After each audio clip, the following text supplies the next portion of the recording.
Hello everyone, I'm Brian. Today I'm reacting to The Atman by Swami Sarvapriyananda. So this was a request. I do a request. If you have a request, please leave in the comments below the title, the channel, and the length so that I can find it. If you put the link, it might be blocked by YouTube. So, just typing it out will I can do a search for it. And if I haven't replied to you about your suggestions, your comments on suggestions, post again. Just give it about a week, and if I haven't replied back saying I added to my list, then reply again, because it gets lost sometimes. Sometimes I can't check the comments. Also, there's a long list, so anyways, let's go ahead and get started. There's a long list, like a really long list. But I try to go through the different gurus, so if you put one that's not one of the major ones that I do, there's a high chance that I'll do it almost right away. Whenever I read the Bhagavad Gita, especially commentaries upon it, explanations, there are different approaches to it. Some say the central teaching of the Gita is bhakti, devotion. Some say the central teaching of the Gita is action. Sri Krishna relentlessly urges Arjuna into action. Some say it is duty. Another way of looking at the Bhagavad Gita is that it is a manual on spiritual life with teachings about God and avatara and meditation and so on. All of which no doubt are true. But if you actually look at the Bhagavad Gita itself, when Sri Krishna starts teaching Arjuna, the first thing he teaches Arjuna is probably the central message of Vedanta. I'm saying it very carefully, central message of Vedanta. I did not say central message of Gita, because the central message of Gita and the central message of Vedanta are one and the same. The Gita is part of Vedanta. Gita in itself may have a unique approach to it. There may be something special in the Gita over and above the general message of Vedanta. But first of all, we must appreciate the central teaching, the general message of Vedanta, and that is, without any doubt, the teaching on the Atman. That is our subject this morning. You might think, Atman, who or what is that? It's you. It's our real nature, what we are. If you notice what Sri Krishna starts off with, in the second chapter, after Arjuna has finished his lamentations and his questions and his doubts, Sri Krishna starts off by teaching Arjuna the doctrine of the Atman, what we really are, not what we think of ourselves, but what we really are. And this is the central teaching of Vedanta, that if we would really know ourselves as we truly are, Atman means the self, the essence, the self of what we truly are. If we know that, who am I or what am I, then all our problems would actually be solved. So what I'm getting right here is I'm wondering, I've always said in the past, after understanding what Brahman is, Atman is, at least as far as I could understand, is that Brahman and Atman are the same thing. I'm wondering, after watching the Shiva series, the web series, that is the Atman kind of like Vishnu, Brahman, and Shiva to Brahman, sorry. As Brahman is all those things in a sense of duality, much like the Atman is very specific to us individually, even though we're all still Brahman. It's just the very specific us as opposed as the all of the general us. I'm wondering, again, it's still non-duality. It's just to say, like, this and me are Brahman, but this is a Sharpie and I am a person. That's how we distinguish the differences between that and this, even though we're made out of the same Brahman. Kind of like that. Like maybe Atman is individually us, even though we're still Brahman itself. Like two writing utensils, but this is a Sharpie and this is a pen. Both can write, both have ink, both are plastic, but different. I'm wondering if I'm going to redefine, or not redefine, but just maybe have a different understanding of Atman, or maybe a more deeper understanding of Atman in that sense. All the rest, God, the teachings about God, the teachings about the creation of the universe, the teachings about incarnation, avatara, the teachings about bhakti and jnana, love and devotion and knowledge, the teachings about meditation, teachings about action, karma, all of them come afterwards. Chronologically in the Gita also, you see that they come afterwards. The first teaching, the very first teaching from approximately the 11th verse where Sri Krishna starts speaking, starts teaching Arjuna, to about the 25th verse of the second chapter, is a concentrated teaching on the Vedantic doctrine of the Atman, the answer to the question, who am I? Or more precisely, what am I? Because who am I? It can lead to a different kind of thinking, especially in our world today, in this country. Who am I would mean that am I born to be a musician, or am I an artist, or am I a good person or a bad person? These are questions related to the personality, the mind, our dispositions. But beyond that, there is an essential nature to ourselves, a spiritual nature, deeper than that, deeper than the person. That's what the Atman is. The teaching about the Atman is the real nature beyond the differing personalities which we are. What does Sri Krishna say? The first thing which he says, and he repeats it again and again, is that the Atman is beyond death. A simple statement, but a very powerful statement.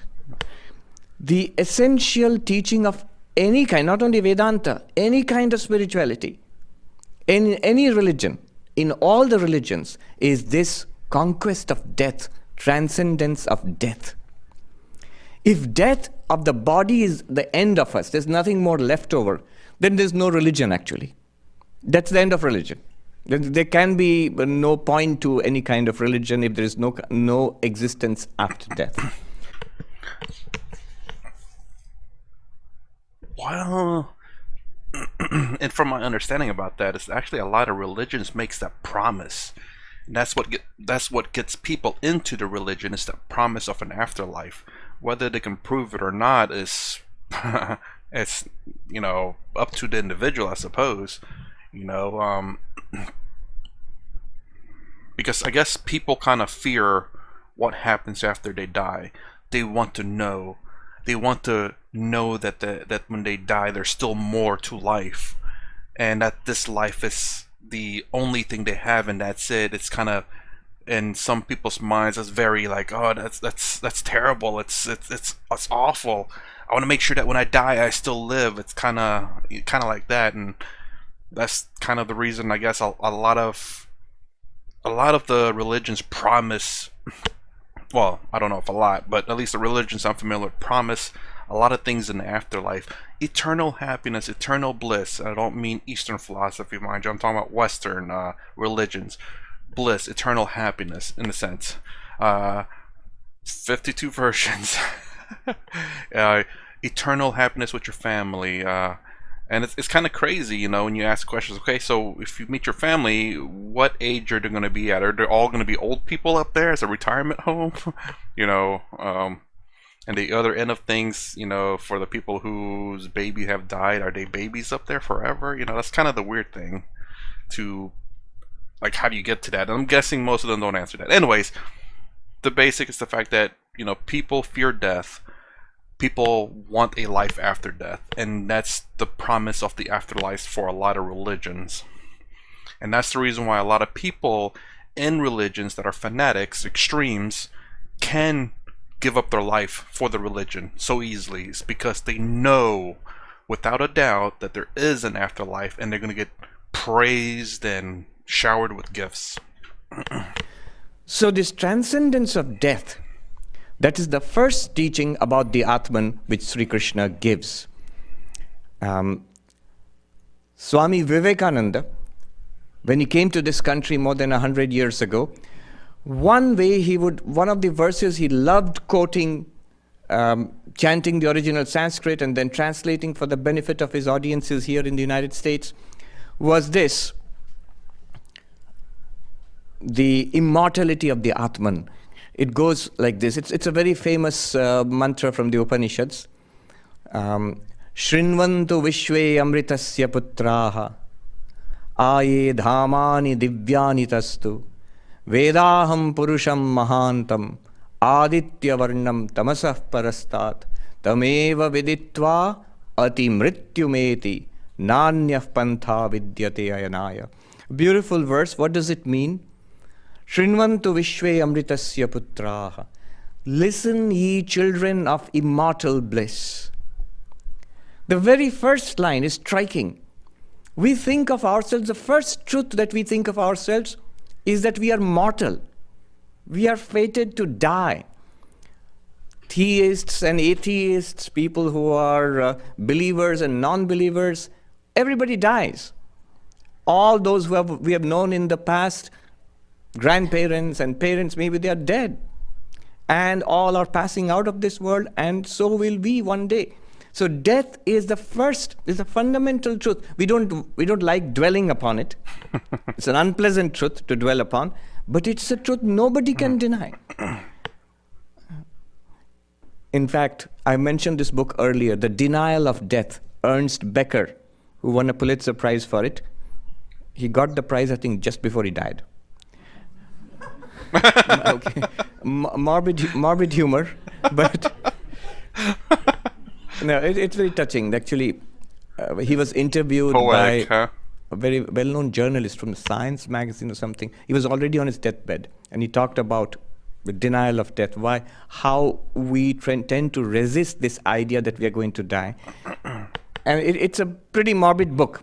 I mean, I'm not recommending it as reading, but it's pretty deep also.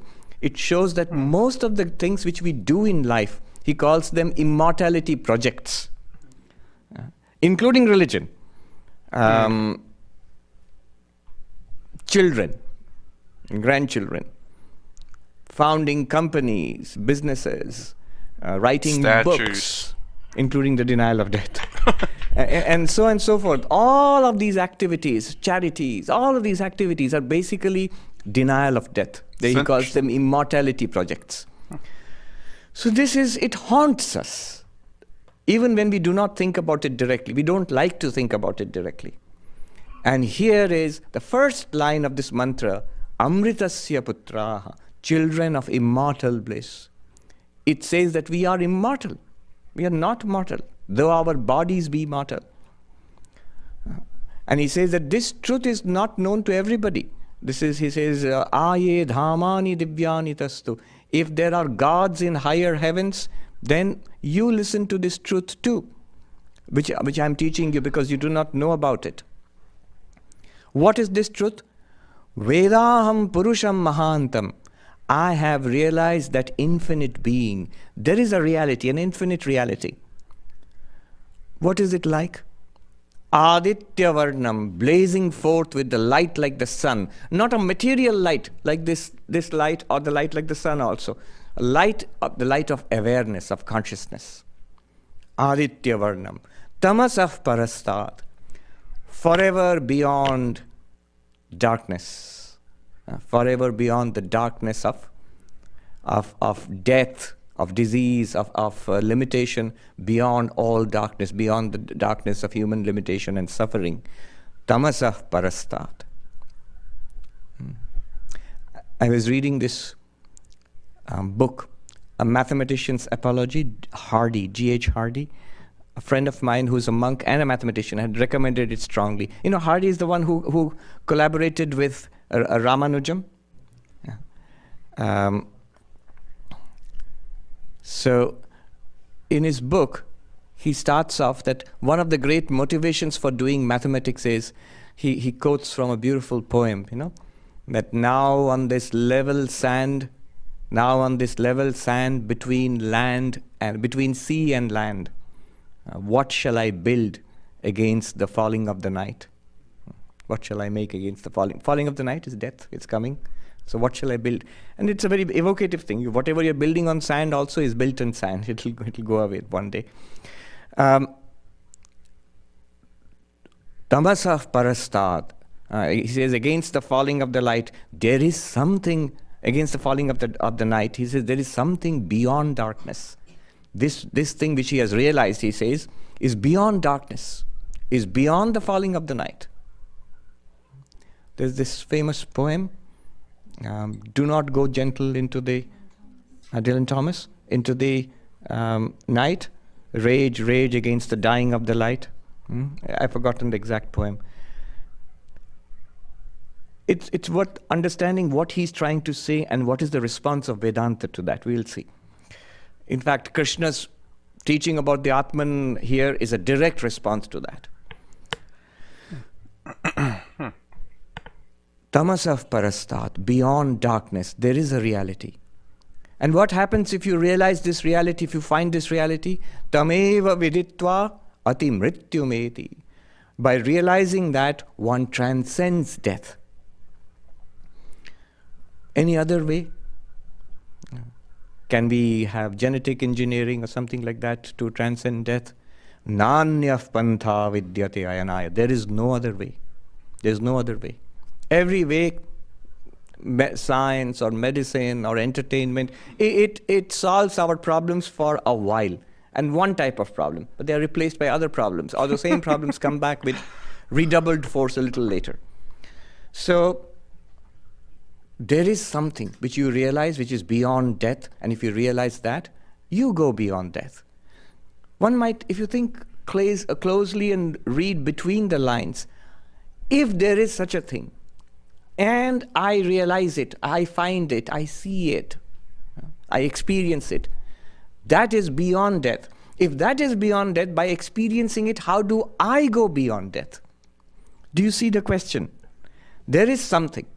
Which wonderful that it is something extraordinary, call it God or Brahman or whatever, and it is immortal, it does not die, it's beyond suffering and death. How nice.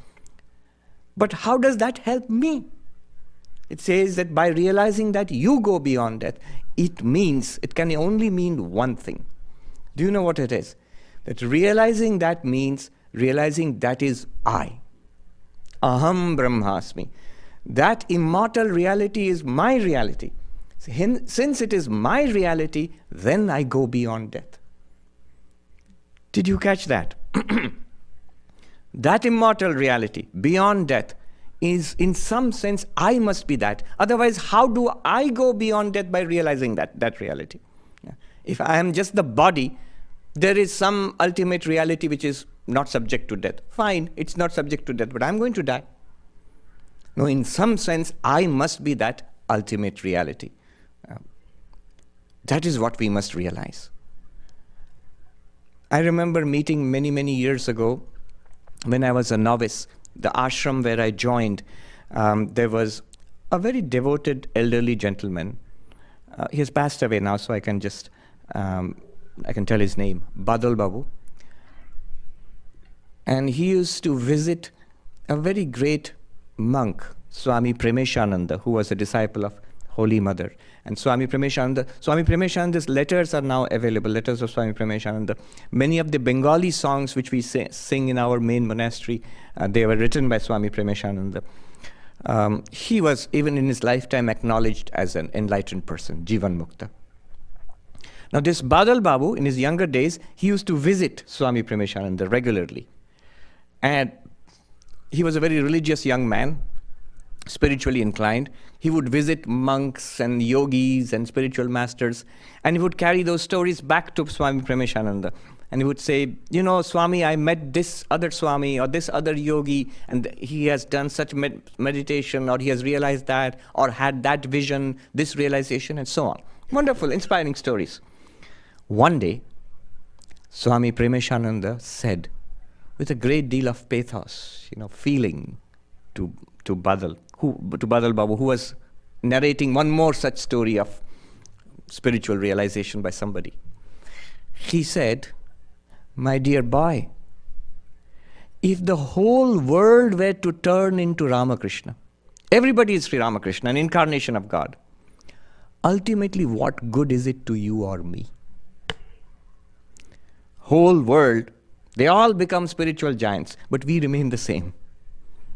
Ultimately, say at the point of death, after knowing all these wonderful people, and let it all be true, let them all have attained such spiritual heights, but you have not attained anything, I have not attained anything, then what good is it to me or you? In Bengali, he said, those who understand Bengali, you'll catch the flavor of it. He said, Ore Badla, jodi shara jagottai Ramkrishna hoye jay, tate tori baki, amari baki. If everybody is transformed not into a yogi, into Sri Ramakrishna, into an avatar, so what? For me, it's great for them, but for what about us? We must realize this as I am that reality. And this is what Sri Krishna first tells. The first thing he tells Arjuna is, there is a reality, your reality, which is beyond death. He starts off by saying that there never was a time when you were not there, or I was not there, or these assembled kings and warriors were not there. Remember, it is the Kurukshetra, the battlefield. And there will never be a time when you will not be there, when you will not exist. There will never be a time when I will not exist. There will never be a time when these assembled kings and warriors will not exist. This is the opposite of our intuitive feeling about ourselves. What is our feeling about ourselves? That there was a time when I was not there, clearly, before I was before I was born, I say, before this body was born, I was not there. This world was there, but I was not there in this world. And clearly there will come a time, I feel very strongly, when I will not be there. The world will go on, but I will not be there. We will not be there. We feel that. And here Krishna says straight away, just the opposite. There never was a time when you were not there. You were there. And there will never be a time when you will not be there. You will be there. He uses multiple negatives. Yeah. Even there never was a time when you were not there. There never will be a time when you will not be there. Which means you're always Nityam, there. Eternal. The soul, the Atman, is eternal. In Vedanta, they love using philosophical, logical language. They have a term for anterior absence, they call it. That means absence before our birth, before we were there. So that is called pragabhava. See, a pot, before it's created, it was not there. So there was the absence of the pot before the creation of the pot. So our absence was there, my absence was there before my birth. It's called pragabhava. And after my death, there will be my absence. I will not be there in this world. They have a term for that. It's called dhvamsa bhava. The abhava means absence. Dhvamsa means destruction. The absence after destruction. You destroy the pot is not there anymore. So there's an absence before birth, and there's an absence after birth, after death. There's an absence after death. Now they say, the way they put it is, Sri Krishna is saying that the Atman is devoid of both types of absence. Pragabhava, dhvamsa bhava, rahita Atma. Atma is devoid of the absence prior to birth, devoid of absence after the death of the body. The birth and death of the body are not related to the Atman's presence or absence. Atman is ever present. The body was absent before its birth. The body is absent after its death, but not the Atman, not you. So this is the teaching about the eternality of the Atman. Sri Krishna emphasizes it again and again and again. He says, then what is birth and death? He minimizes its impact. He says, yes, it is an event which you experience and which we experience, but because we experience it, we must be there to experience it. We are not created by that experience. We are not destroyed by that experience. Neither created by the experience of birth, nor destroyed by the experience of death. And he uses a very beautiful example, that of... I haven't paused in a while because I have not really thought of anything to say. I was going to say before the pot and after the pot, that the materials for the pot has always been there. It's just a matter of whether it was the shape of a pot or not. And I can see that with our bodies. Our bodies, we consume food, and every 7 years or so, every cell in our body is completely and utterly replaced. It's not the same body anymore. Every 7 years, you go through an entirely new body, but yet your consciousness is still there. But The thing about that for me is just, well, my belief in terms of the consciousness. Maybe not necessarily the Atman. I'm not sure. Again, I still this is a bit. It's, I guess it's not explained enough for me to, I guess, believe it. I'm not sure. I do, again, in terms of how he explained Brahman, as in the thing that creates the universe, the thing that is the absolute universe itself. Everything's made out of Brahman. I can believe that. Again, everything's made out of atoms, but you can keep going to smaller and smaller and smaller things, which eventually you're going to get to the smallest point where there's nothing smaller than that, and everything is made out of that, which is what I believe to be Brahman. So everything in the universe is made out of the tiniest things you can get down to, and there's nothing beyond that. And that is Brahman. We are all created of that. All things living, non-living, if it exists, it is that, and this thing has always existed. It has never been non-existent. But the Atman, I can't remember who talked about it, but I believe it was I think it might have been Swami here, talking about the hard questions in philosophy, I believe, or in science, about what creates this consciousness, and it's something that science cannot answer, because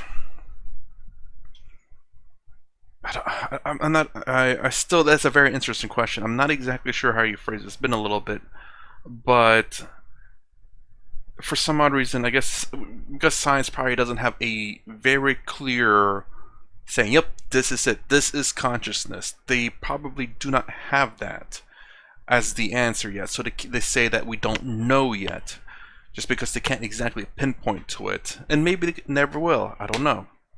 I believe eventually with enough technology they might be able to. I believe that this consciousness that makes us who we are, in a sense, is in our brain. Again, it is still Brahman. There's no doubt about that. But the thing that makes us who we are, our personalities and everything, how we think and thoughts and all that, is in our brain. It is still Brahman. There's, again, everything about us is made out of Brahman. I agree 100%. But the thing that is how we think and process everything is in our brain. Our feelings, when you say I, is still in our brain, in my opinion. Continue on. Kaumaram Yovanam Jara, childhood, youth, and old age. Just as the body goes through transitions, it changes tremendously. And I experience the changes of what? Of the body. Where is childhood? It's in the body. It's the body which is a little boy or a girl, or a teenager.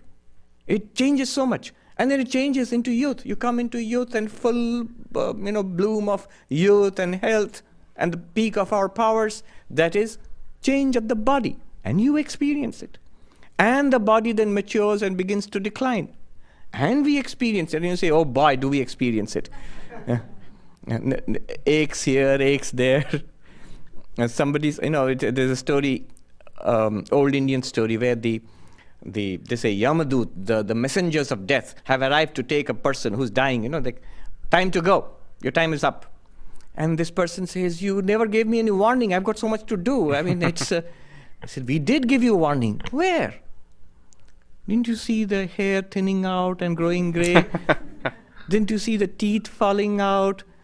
Didn't you see the eyesight dimming? These are all messages from Yamaraja, from the king of death, that your time is up. First warning, second warning, third warning. Get your act together. Your time to go. These transitions of the body, we experience them. And we don't give much importance to that. We go through that. And ups and downs, we struggle with that. But notice, there are huge differences in the body. And yet, you're the same person. You say, I was in that child's body. I was the one who experienced the teenager's body. I was the one who experienced the young person's body. Now I experience myself in an old person's body, and so on. In the same way, just as you experience them and you take it as normal and nothing extraordinary. Krishna says the wise one is not disturbed by the birth or the death of the body. By the death, especially he says, dehantara prapti, by the death of the body, is not experienced, is not disturbed by that. In the main monastery in Belur Math, when a senior monk passes away and the body, we have the permission from the municipality to cremate the body ourselves, so we do that. And it's a very interesting event, and that it's usually late in the night after the main monastery is closed and people have gone. And we sit throughout the night, the cremation pyre and the body is burning, and there are songs, devotional songs, and people are meditating. It's not a sad occasion. I was taught when I was a young novice that why are you sad when you see a beloved elder Swami passing away? Think about it. This person led a holy life all life long, and this is a culmination of it. It's glorious. It's good. So one of the songs they sing is Maron ki bhoy dekhao more. O death, what fear dost thou hold for me? What fear do you show me? I have no fear of you. Exactly the verse from the Gita. I was a child. I'm a young person now. In 2 days, I shall be an old person. And after that, the body shall go. And one day, there will be a new birth and a new body. Death is a transition. Death is not an end or a full stop, a comma at best, or a hyphen. The Bengali words are Shishu chilam juba hoyechi, dudin pore briddho hobo, deher nashe dehantar. That means at the end, at the destruction of the body, a new body is attained. What fear does death hold for me? It's a transition. That's what Krishna says. Sri Krishna. In Vedantic terms, what happens exactly is this. Vedanta, when you analyze ourselves, we have a physical body here, what is called the gross body, sthula sharira. And in that, we have a subtle body, sukshma sharira. You'll say, what proof? Nobody asks for what is the proof of a physical body, because everybody sees it, everybody feels it, it's a public fact. But what is the proof of a subtle body? Exactly like that. You experience it. Right now, you're experiencing it. Thoughts, feelings, ideas, memories, desires. They can prove that now, though. I think if they... what is it? When they... I think they put people under an MRI, and they showed them images. And when people get happy, they can see certain parts of the brain, chemicals lighting up the brain. When they show them their loved ones, different parts of the brain, the brain just lights up a lot. It goes shows love. Again, they can see it. It's something physical, but I guess maybe the technology might not be advanced to, because, oh yeah, this. They can just see like your brain activity just goes crazy when you see someone that you love. Thoughts and feelings would do the same thing. So they can prove that now. I don't know how far it's gotten though, and fact check me. But they can prove that now, and so it's not something that it's like obvious, that you can, right here I can see my feelings. It's on my sleeves. So all of these are parts of what is called the subtle body. And there's something more beyond that called the causal body. We will not go into that. In Sanskrit, sthula sharira, gross body, sukshma sharira, subtle body, karana sharira, causal body. They are all bodies. That's not you. Beyond that or underneath that lies the Atman. And this is a very analytic way of looking. Analytic means dividing it analytically to understand it. What are we trying to understand? What happens at death? At death, it is the physical body, the gross body, which falls apart, which dies. Literally, we see it. You burn it or bury it or whatever. But Vedanta holds, in fact, I will say any religious philosophy holds, any religion in the world will say that this subtle body is the one which continues. And science cannot deny it on two counts. Why? First of all, where is the proof that the subtle body is gone? Right now, when I talk to you and you listen to me and you talk with me, I'm actually interacting not just with the physical body, I'm interacting with the person in that body. That's the feeling we get. We are not just interacting with bodies, we are interacting with a person embodied. Now, when the body dies, how do you know that the person is dead? Where is the proof? There's no response, obviously, because the body is dead. If the counter is shut, then how can you talk with the official who is behind the counter? You can't see that person. That person can't talk with you. The counter is shut. The windows have been pulled down. The body is dead. How it would not be possible, even if that person was still there, it would not be possible for that person to communicate with you. Where is the proof that that person is gone? There's no clear indication that the person is gone. But the problem is there's no, and the opposite end, there's no indication as far as I can tell that the person is still there. The way, again, how I understood science is the fact that you cannot say something is true and say disprove it. Science, the way it works is you have to prove it to be true for it to be true. You can't say it's true, therefore disprove it. Like saying a unicorn is right here on my shoulder. If you don't see it, you have to disprove it to me. You have to disprove that this unicorn right here does not exist. Just because you don't see it doesn't mean it doesn't exist. The blinds are shut, or you're not looking properly, you know. So the way science works, you have to prove something to be real first, and then science tries to disprove the reality of it.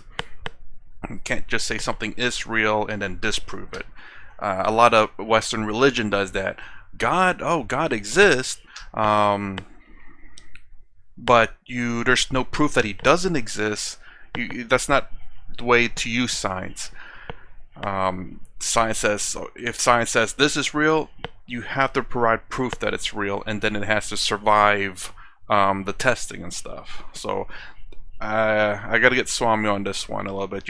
You can't say that something is real without proving it to be real. So again, but you could go both ways in this. There's no proof that he's gone. There's no proof that he's still there.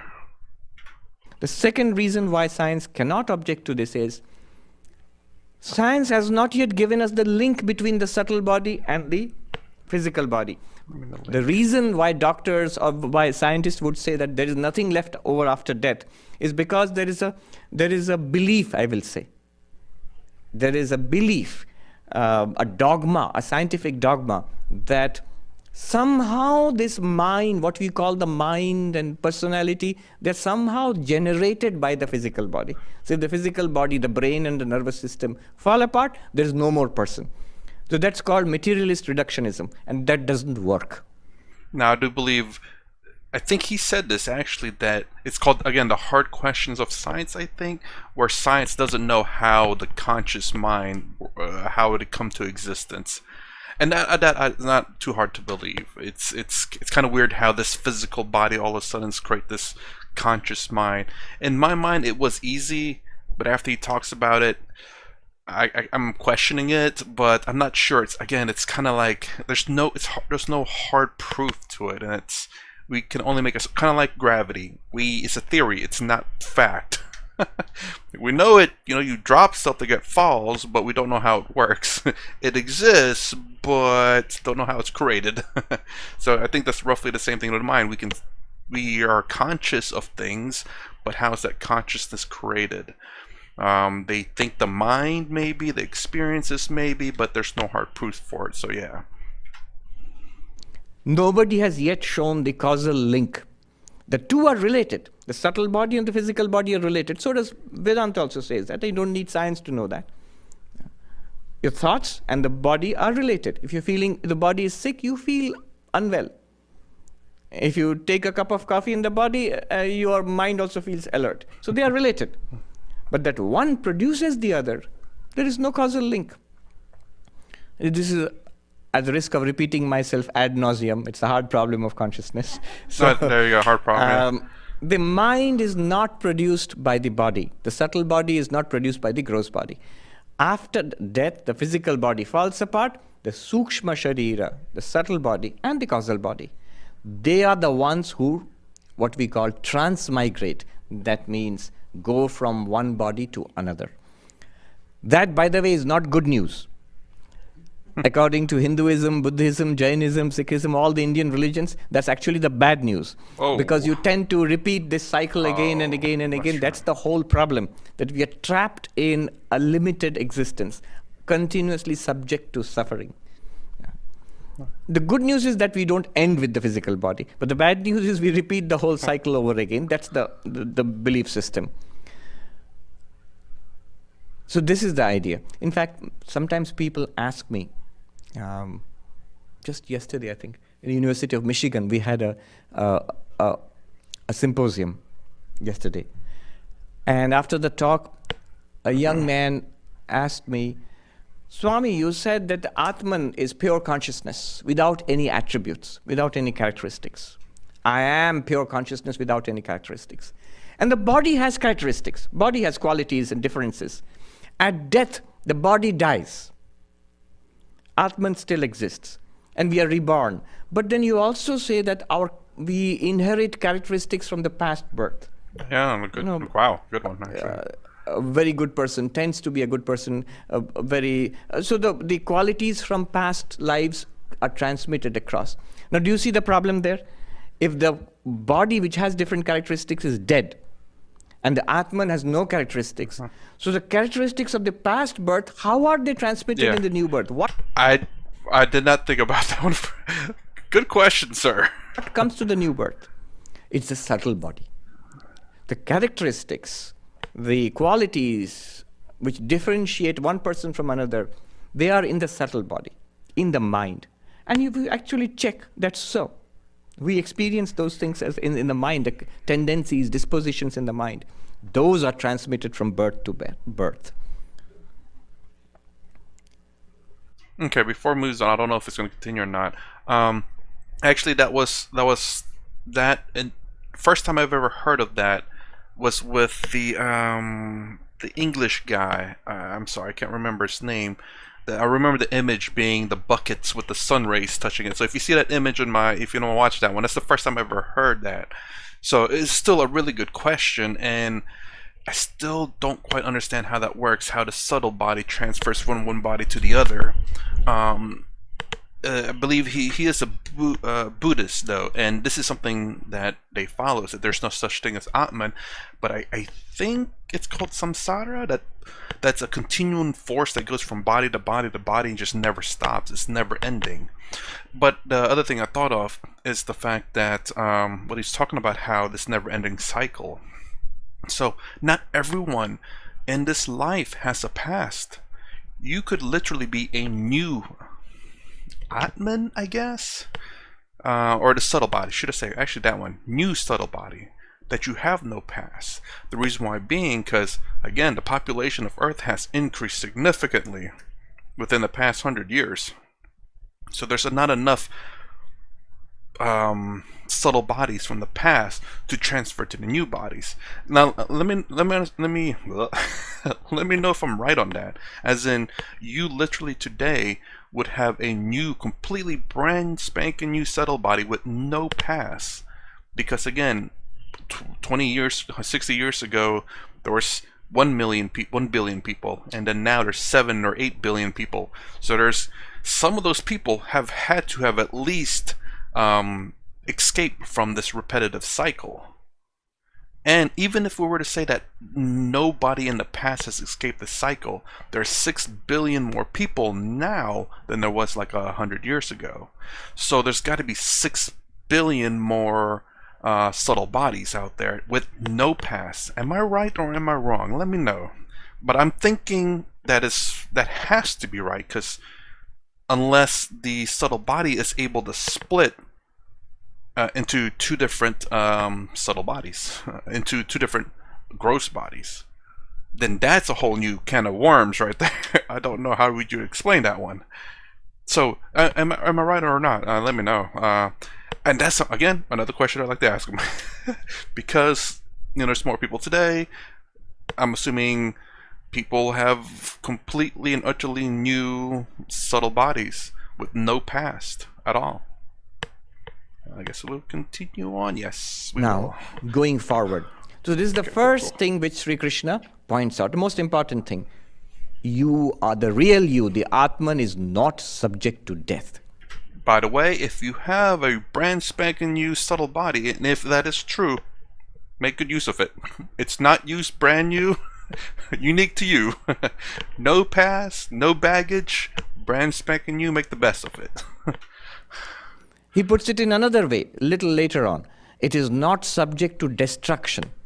Remember, the context is the battlefield, death and destruction. So the Atman is not subject to destruction. Avinashi, indestructible. He says that the sword cannot cut, fire cannot burn, the air cannot, dry up or desiccate, water cannot drown, and so on.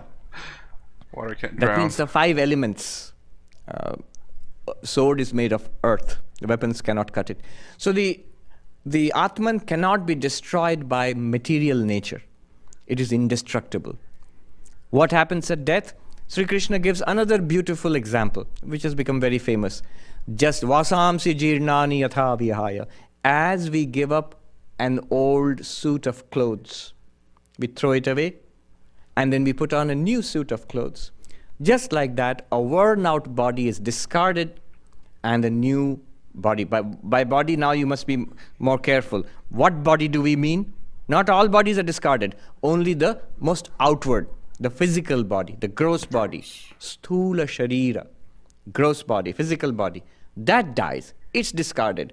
When it wears out, when it no longer serves my purpose, I move on. That is discarded.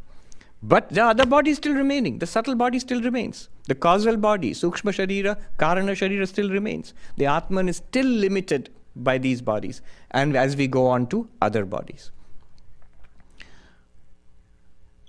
Now, moving on to a deeper point, which Sri Krishna next raises. This example I've given earlier, it's worth repeating here. This question of an intrinsic property and an accidental property. An intrinsic property is something that belongs to the entity. Like fire has the power of burning. The classic example is fire and the power of burning. Milk is white. So those qualities, they go with that entity. So the power of burning goes with fire. And an accidental property is something that is gained and lost. So they give the example of a pot which is painted white. It can be repainted red or green. So the color of the pot is not central, is not intrinsic to the pot. It can change. The pot remaining the same, different colors can come and go. So incidental properties or accidental properties and intrinsic properties. Intrinsic properties last as long as the entity is there. Accidental properties are gained and lost. Now, the example which I have given is heat. So a potato is being boiled. The potato is hot potato. But the heat does not belong to the potato. It is borrowed from the boiling water. And the water itself is not hot by nature.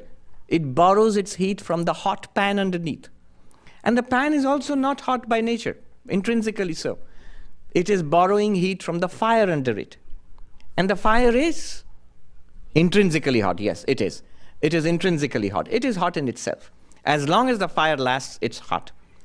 But the pan, which is hot, was cold earlier, and eventually when the fire goes out, will be cold. The water in the pan was cold earlier, and once the heat it loses its heat, it will become cold again. The potato too also will become cold at one time, but not the fire.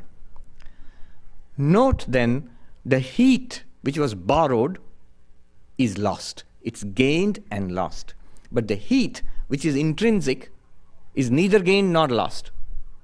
It's not that the fire was cold at one time, then became hot, and then it will become cold again. Never. That's ridiculous. As long as the fire is burning, it's hot.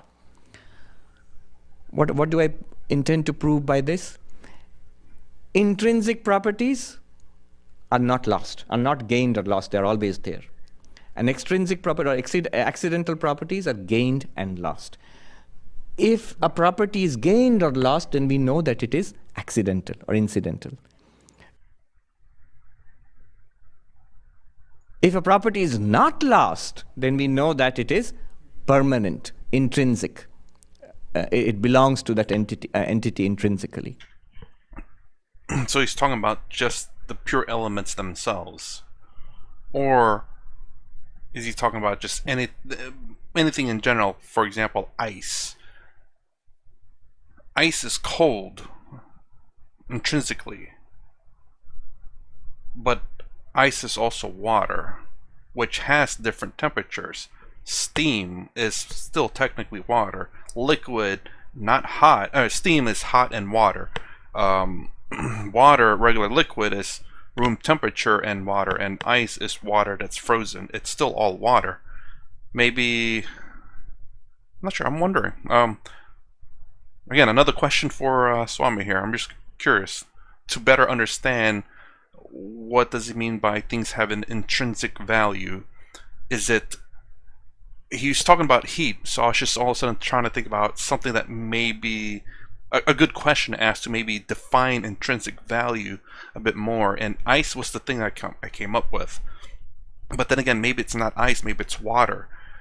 Intrinsically, water is, I don't know what, it's cool, but when it gets cold, it becomes a cube, but still water.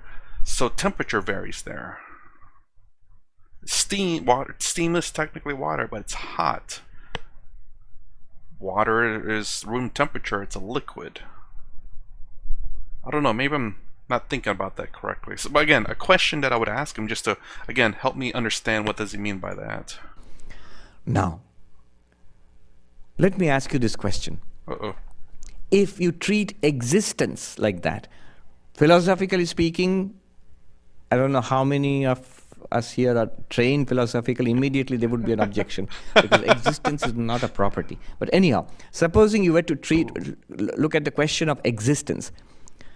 If an entity has existence as an accidental characteristic, what will happen to that entity? It will be destroyed. It will be born and destroyed. It will gain existence and lose existence. Gaining existence is a fancy way of saying it is born or produced or created. Losing existence is another way of saying that it will be destroyed or it will die. And if anything is there which has existence as its intrinsic nature, what will happen to it? It will stop existing. It will be permanent. There will never be a time when it gains existence. I was thinking of the opposite, I'm sorry. It always is. There will never be a time when it loses existence. It always is. Gotcha. It will be permanent or eternal. So ice is not water doesn't have coldness as its intrinsic value because it changes. So if something changes, then it doesn't intrinsically have that.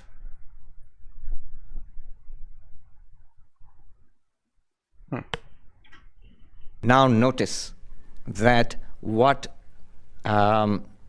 Krishna just said, the soul or Atman is eternal. He just said it's immortal. It is not born, it does not die. If it is not born and if it does not die, if it is eternal, then it has existence as an intrinsic characteristic. This having existence as an intrinsic characteristic is called Sat, pure being. This is one more clue about the nature of the Atman. One is that it is eternal. The second one, if you ask, what is it actually? If it is not the body, if it is not the mind, then what is it? What's the nature? What's the material? What we say? It is pure being or Sat, existence itself. Atman is existence itself. Now this leads to a very interesting conclusion. If the soul or the Atman is existence, if your nature is existence itself, if it is Sat, then something other than you, follow this carefully, this is very subtle, sounds very metaphysical, very simple also, but very profound. Something other than you, something which is different from you, which is not the Atman. Not existence. Different from the self, not self. Different from Atman in Sanskrit, anatma, not Atma. Atma is existence itself, pure being. Then anatma, not self, will be Non-existence. Not being, not existence. Let me repeat again. If you are existence, and then something apart from you will be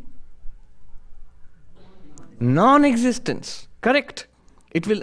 You are existence itself. How did we come to that? Because you never go out of existence. You never come into existence, never go out of existence. That's what Sri Krishna is saying. If that is true, in that case, you are existence itself. Something other than you, something other than the self, will be of the nature of non-existence. And this is what Krishna says in the 16th verse, maybe one of the most profound verses of the entire Bhagavad Gita. He says, Na sato vidyate bhavo, na bhavo vidyate satah. That which is the Atman, it is pure being. It never goes out of existence. It's always there. And that which is not the Atman, which is not you, it's not being itself. It never exists also. Never comes into existence. You, the Atman, you never go out of existence, and that which is not you, something other than the real you, never comes into existence. Now that's an incredible statement. You know what it means? Atma satyam jagat mithya. You, the self, the pure being, you are the reality, your real nature, not the person. And everything apart from you, whatever you think is not me, is actually an appearance. It is not real. If it does not come into existence, and yet we experience it, how is it possible? Something does not come into existence and yet we experience it. We are experiencing it as another, it borrows existence from you. Just like the potato or the boiling water or the pan has borrowed heat from the fire underneath, similarly, this world of names and forms, it borrows existence from the Atman or Brahman, from pure being, and thus appears to have an existence. It appears to have an existence. This appearing to have an existence apart from you, we don't feel that these things. We don't feel that these things have these things are borrowing existence from us. We don't feel that. We feel I exist, this body, and the chair I'm sitting on, that also exists, and we exist separately. This is illusion. This is not real. What is real is I am awareness. I am pure being. And whatever I experience in awareness, whatever I see to be an object of awareness, is nothing really apart from me, the pure being. It appears in me. I experience it as if it's another. But it's nothing other than me. It's I alone with a different name and form appearing in that form, and I experience it as an other, as not self. But the not self has no existence apart from the self. Sri Krishna says, Na sato vidyate bhava.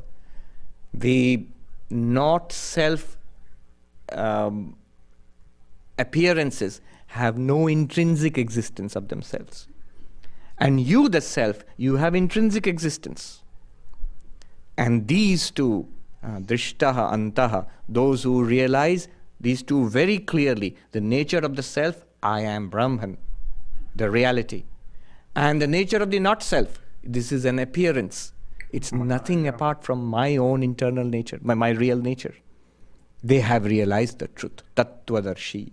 They have realized the truth. Okay, I have to pause right here, but real quick. I'm kind of torn in that last part. I have two interpretations of that, and none of them I don't think is what he's saying. And again, this is mostly my way of life and how I experience things thus far. Again, I'm not going to sit here and just believe in something just because it's good or whatever. Obviously, I hope everyone experience, how do I say this? Hope everyone don't just believe in something just because. I hope they experience it and test the whatever it is that you want to believe or experience or follow. But the two things that I'm kind of torn, which kind of makes sense in both, at least from my perspective, is how things are you.